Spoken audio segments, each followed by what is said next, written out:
구독자분들의 부의 사다리를 제공해 드리겠습니다. 안녕하세요. 부의 사다리입니다. 네, 오늘은 3월 2일 수요일 장 마감 후에 SK케미칼에 대한 영상 올리도록 하겠습니다. 네, 오늘 코스피가 양봉 0.16% 오른 채로 마감을 했습니다. SK케미칼은 비슷한 양봉이지만 종가 보합으로 마감했고요. 시초가 대비 500원 오른 상태로 마감했습니다. 10분봉을 보게 되면 장 막판에 끌어내렸거든요. 6,500원까지 계속 유지를 하고 있다가 갑자기 이제 물량이 던져졌고요. 뭐 그렇다고 해서 코스피가 그랬냐라고 하기에는 코스피보다는 어떤 움직임이 조금 더 컸던 그런 마무리였습니다. 그래서 마무리가 좀 좋지는 않았는데요. 일단은 뭐 봉길이는 여전히 짧아서 사실 크게 유의미하지는 않지만 어쨌든 볼린저 밴드 중단선을 터치하고 내려왔다는 부분은 조금 뭐 아쉽긴 하지만 그럼에도 불구하고 어쨌든 양봉이 나오고 있다라는 게 저는 크게 의미를 두고 있습니다. 매매 동향을 보게 되면 외국인이 8,000주 매수했고요. 기관이 1,800주를 매도했는데 뭐 연기금은 계속적으로 관망하고 있는 추세고요. 기타 법인이 어쨌든 지금 한 일주일 정도 매수가 들어오는 부분에 대해서는 상당히 뭐 어떤 느낌이 좀 있다라고 좀 말씀드리고 싶습니다. 기타 법인이라는 거는 사실은 요 각 주체에 해당되지 않는 곳이기 때문에 뭐 어떤 회사인지는 아무도 모릅니다. 그리고 주체가 한 곳일지 두 곳일지 여러 곳일지 저는 모릅니다. 일단은 여기서 볼 수 있는 긍정적인 부분 하나는 외인이 다시 매수가 계속 들어오고 있다는 부분, 그리고 연기금이 이 매도 물량을 줄이고 있다는 부분, 이 두 가지가 가장 긍정적으로 보여지고 있습니다. 그리고 기타 법인도 꾸준히 매수하고 있다는 부분, 크게 보면 세 가지 정도를 보고 있고요. 공매도 같은 경우에 오늘은 좀 적게 나왔습니다. 어제가 정말 독특하게 공매도가 많이 나왔는데요. 28일에 공매도는 5% 정도였고 공매도 평균가는 종가가 비슷했다라고 보면 되고요. 대차장고는 뭐 지금은 움직임이 없습니다. 네, 상한도 하지 않고 체결도 하지 않다라고 보는 게 맞을 것 같고요.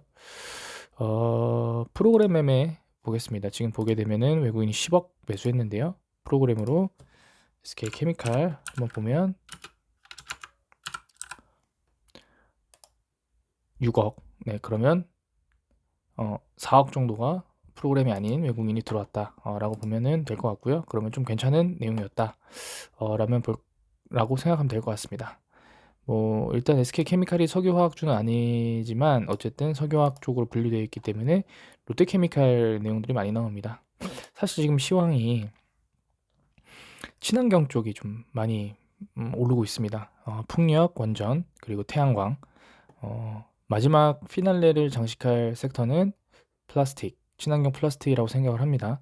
뭐 LG화학도 친환경 플라스틱 쪽에 사업을 하고 있고 효성 쪽도 사업을 하고 있고 SK케미칼도 사업을 하고 있습니다.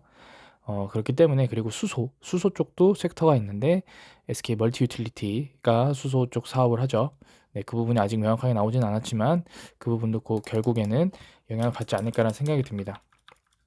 그리고 제가 한 가지 뭐 말씀 좀 드리자고 하면 이게 이제 머나먼 산 같지 않습니까? 지금 보게 되면은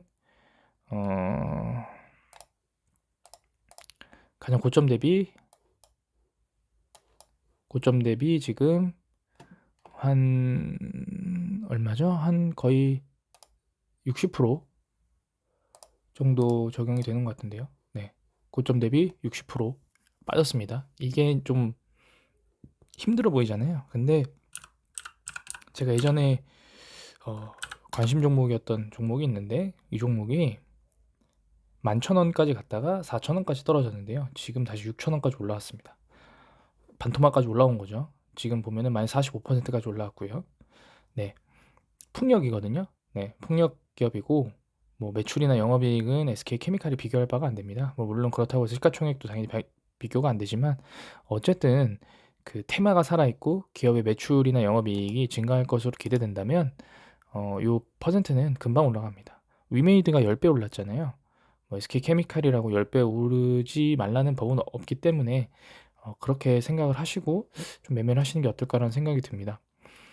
다만 지금 상황에서는 사실은 SK케미칼이 고유가에는 뭐 이렇게 긍정적으로 보진 않습니다. 왜냐면은 원자재 가격들이 상승하면은 그 원자재를 가져오는 SK케미칼은 아무래도 비용이 늘어나기 때문에 하루 빨리라도 좀 러시아 이슈가 빨리 해결이 돼야 SK케미칼한테는 긍정적인 추세가 되지 않을까라는 생각이 듭니다.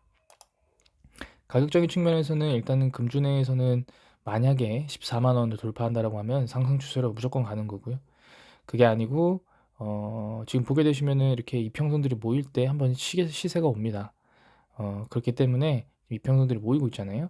이 모이는 찰나에 과연 SK케미칼이 어떤 방향성을 움직일지, 어제 같은 경우에 노바백스도 좀 상승 반등을 했는데요. SK바이오사이언스도 일부 반등을 했지만 어쨌든 결국에는 SK케미칼도 바이오사이언스와 자체 사업 그리고 디스커버리까지 영향을 받기 때문에 그 부분을 감안하시고 매매하시는 게 좋을 것 같습니다. 네, 오늘 영상은 여기서 마치도록 하겠습니다. 시청해 주셔서 감사합니다.